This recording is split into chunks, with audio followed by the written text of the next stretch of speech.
नमस्कार साथियों, स्वागत है आप सभी का ब्रिज अकेडमी में। आप इस चैनल को सब्सक्राइब कीजिए एंड पास में जो बेल आइकन का निशान आता है आप उस पर भी क्लिक कीजिए ताकि ऑल वीडियो के ऑल नोटिफिकेशंस आपको मिल सके। टेलीग्राम चैनल को ज्वाइन कीजिए ताकि हमारे जितने भी नोट्स हैं वो सब आपको प्रोवाइड हो सके। तो चलिए हम स्टार्ट करते हैं 4 जून का करंट अफेयर, यानी आज का जो करंट अफेयर है वो हम स्टार्ट कर रहे हैं। हाल ही में दीप्ति शर्मा को अर्जुन पुरस्कार के लिए नामित किया गया है। ये किस खेल से रिलेटेड है?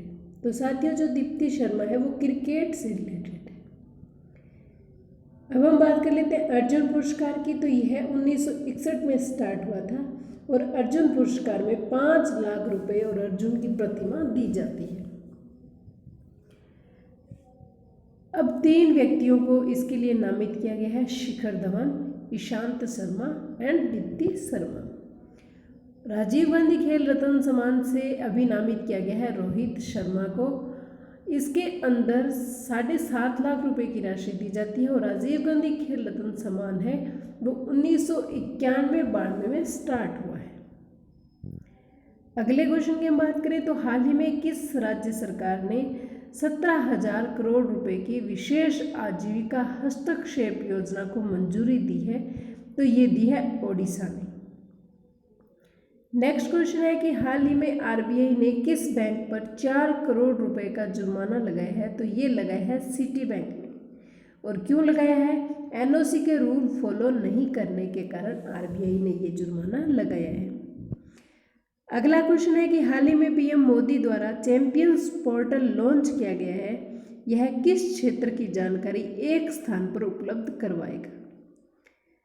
तो ये जो चैंपियंस पोर्टल लॉन्च किया गया है यह सूक्ष्म, लघु और मध्यम उद्योग है, उनकी जो जानकारी एक ही स्थान पर उपलब्ध करवाएगा।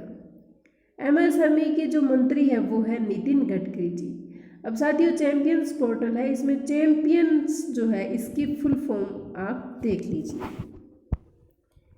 इसकी फुल फॉर्म है creation and harmonious application of modern process for increasing the output and national strength. कि नेशनल स्ट्रेंथ को बढ़ाना है और किस माध्यम से? मॉडर्न प्रोसेस के माध्यम से।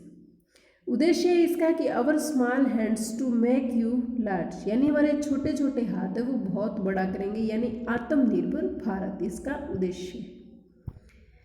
अब हम बात कर लेते हैं अगले क्वेश्चन की। अगला क्वेश्चन है कि हाल ही में उद्योग और आंतरिक व्यापार संवर्धन विभाग ने वर्ष 2019-20 के प्रत्यक्ष विदेशी निवेश के आंकड़े जारी किए हैं। इस दौरान सर्वाधिक एफडीआई आया है। तो साथियों, इस दौरान सर्वाधिक जो एफडीआई है वो सिंगापुर से है। मोस्ट इंपॉर्टेंट क्वेश्चन है सॉरी, कितना एफडीआई आया है? तो 50 अरब डॉलर। कौन से क्षेत्र में आया है? तो सेवा क्षेत्र में। एंड कहाँ से आया है? तो सिंगापुर से आया है। नेक्स्ट क्वेश्चन की बात करें, हाल ही में केंद्र सरकार ने पीएम स्वनिधि योजना शुरू की है। इस योजना के तहत किन्हें सूक्ष्म ऋण दिया जाएगा? तो रेडी और पटरी विक्रेताओं को यह ऋण दिया जाएगा। इसकी फुल फॉर्म है PM street vendors Atmanirbhar Nidhi, यानी पीएम स्वनिधि। 1 साल के लिए 10,000 का लोन दिया जाएगा और उस पर ब्याज की जो सब्सिडी है वो 7% दी जाएगी। अगले क्वेश्चन की बात करें तो रबी की कौन सी फसल के लिए हाल ही में एमएसपी स्वीकृत किया गया? एमएसपी होता है न्यूनतम समर्थन मूल्य। तो रबी की जो फसल है जिसके लिए हाल ही में ये जारी किया गया है वो है सरसों। मैंने 2 ट्रिक बना रखी है रबी की फसल की और खरीफ की फसल की। साथियों, कोई भी एग्जाम हो उसमें एक क्वेश्चन इसमें से हमें मिलता ही मिलता है, क्योंकि थोड़ा कन्फ्यूजेबल है, हम भूल जाते हैं कि रबी की फसल है या खरीफ की। तो आपको ट्रिक पसंद आए तो आप याद कीजिएगा, वरना आपके खुद के तरीके तो आपके पास है ही। तो मैंने खरीफ की जो फसल है उसके लिए बनाया है कि अब्बा धान का मग भरकर 30 पर दान करते हैं। खरीफ की फसल के लिए मैंने बनाया है कि अब्बा दान का मग भरकर 30 पर दान करते हैं। ए का मतलब अरहर, बा का मतलब बाजरा, धान का मतलब धान यानी चावल, मग में मै का मतलब मक्का, ग का मतलब गन्ना, तीज में ती का मतलब तिल और जय का मतलब ज्वार। ये है साथियों हमारी खरीफ की फसल। रबी की फसल के लिए मैंने बनाया है कि कार का गेम जोश से भरपूर है। कार में सी से चना, ए से आलू, आर से राई, घे से गेहूँ, मैं से मटर, जो से जौ और सह से सरसों। ये है हमारी रबी की फसल। तो रबी की फसल का तो है कार का गेम जोश से भरपूर है, और खरीफ की फसल का है अब्बा दान का मग भरकर तीज पर दान करते हैं। नेक्स्ट बात करते हैं कि हाल ही में सरकार द्वारा की गई घोषणा के अनुसार भारत का मोबाइल के उत्पादन में कौन सा स्थान है। तो साथियों दूसरा स्थान है, पहला तो आपको पता ही है ड्रैगन यानी चीन का स्थान है। अगला क्वेश्चन है, हाल ही में DRDO की प्रयोगशाला institute of nuclear medicine and allied sciences ने अल्ट्रा स्वच्छ यूनिट विकसित किया है। यह प्रयोगशाला कहाँ स्थित है? ये प्रयोगशाला स्थित है दिल्ली के अंदर। अब DRDO एक महत्वपूर्ण संगठन है, तो हम बात कर लेते हैं DRDO की। DRDO की फुल फॉर्म होती है defence research development organisation. DRDO setup हुआ था 1958 के अंदर।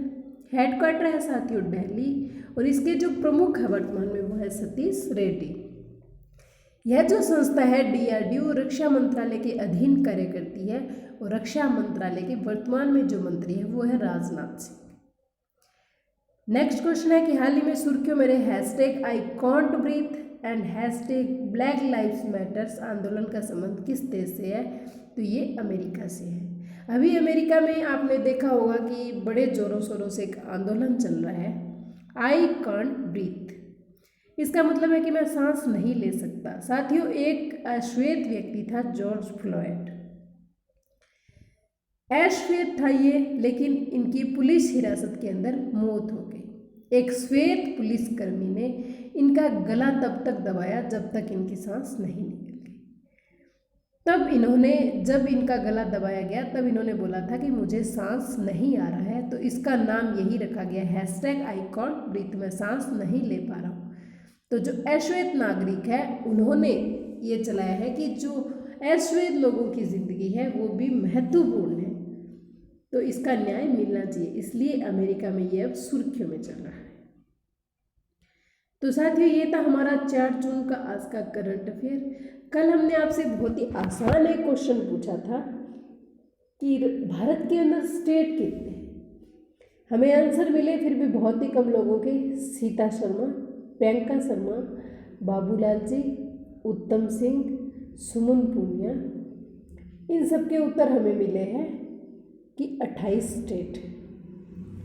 बहुत ही आसान क्वेश्चन था, लेकिन आप शायद कोशिश नहीं करते आंसर देने की, तो आपकी मर्जी। अगर ट्राई करोगे तो इसमें आपका बेनिफिट है, आपको कोई लॉस नहीं होने वाला है। आज का क्वेश्चन मैं आपके लिए छोड़ रही हूँ, आपका इसका आंसर देना है कमेंट बॉक्स में। क्वेश्चन है कि निसर्ग चक्रवात का नामकरण किस देश ने किया है? ऑप्शन है आपके लिए बांग्लादेश, थाईलैंड, भारत या इनमें से कोई नहीं। हमें आपके उत्तर का वेट रहेगा। आप प्लीज़ कोशिश जरूर कीजिए, कोशिश करने वालों की कभी हार नहीं होती है। धन्यवाद।